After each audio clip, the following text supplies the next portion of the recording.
Today we are going to be learning about using place value understanding to round whole numbers to the nearest 10 or 100.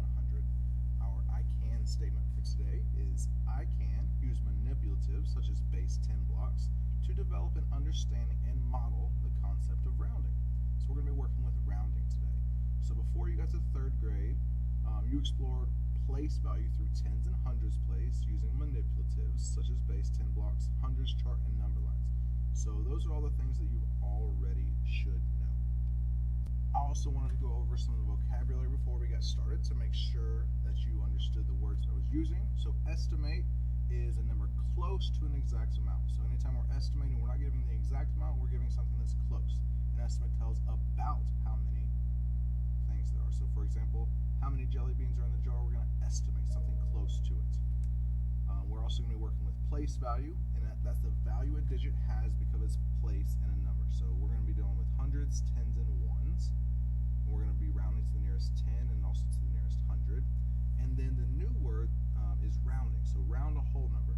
So find the nearest 10, 100, 1,000, and so on. We're only going to be working with tens and hundreds, but rounding is kind of like estimating. We're finding the closer number to it. For example, right here we can see this dot. If we were rounding or estimating to the nearest 10, we can see right there that 40 is closer.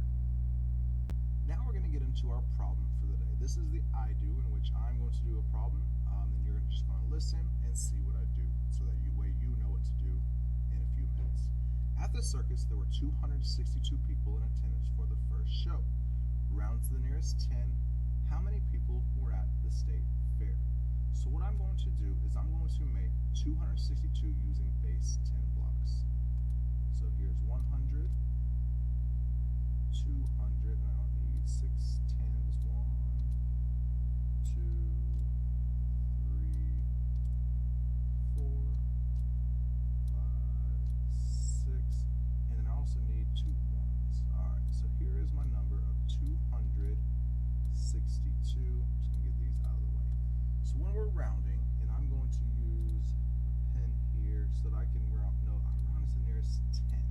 So I'm going to take 262, and I need to come up with 2 benchmark numbers. So when we're rounding to the nearest 10, so we have 262. So the 2 nearest 10 places, I would have either 260, I'll write that one right here, and then after 260, if I'm counting my tens, would be 270. So I need to think, what is this closer to? If I were to just take 2 of these away, I would only be 2 away to get to 262. So I'm going to over here, I'm going to write a minus 2. So I'm only 2 away from here.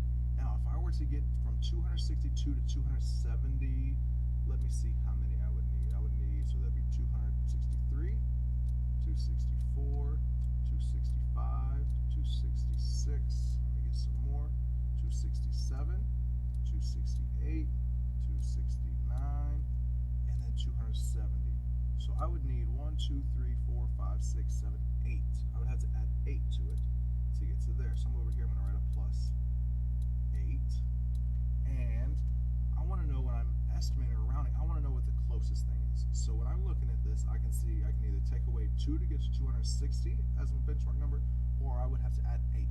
So 262 rounds to the nearest 10 would be 260. So how many people were at the state fair rounds to the nearest 10 would be 260 people. Alright, I'm going to do one more. It's a very similar problem, but there's one change that has been made. So let me read it to you. At the circus, there were 262 people in attendance for the first show. Rounds to the nearest 100. So this time, instead of to the nearest 10, we're rounding to the nearest 100. Anytime we're rounding, we have to have zeros at the end of our benchmark numbers. Since we're rounding to the nearest 100, we can only have a hundreds place. So we have a 2 right here. So my first benchmark number would be 200, because there's 200 there, and then after 200 comes 300.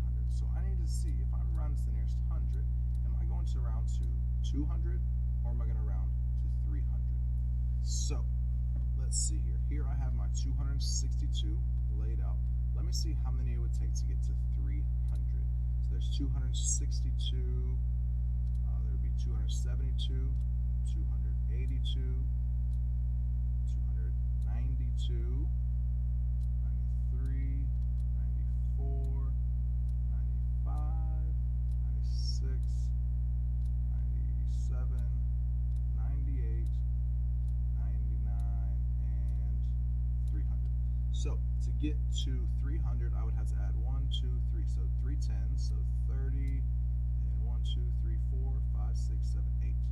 So that would be plus 38 to get to 300.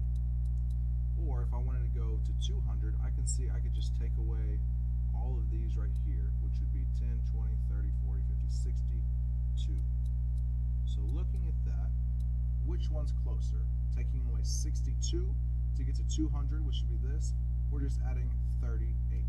So I can see that 38 would be closer. That would be our closer benchmark number. Notice when I'm rounding to the nearest 100, I don't have any ones, I don't have any tens. So my answer, if I'm rounding 262 to the nearest 100, would be 300, because 38 would be less to get to 300 than 62 would be to get to 200. Alright, the last thing I wanted to show you today is this virtual manipulatives website. I'm going to give you a link to that. So when you click the link, it's going to pull this up. To get to the base 10 blocks to help you out, you're going to click on manipulatives, come down to base 10 blocks, and you would just drag and drop over here as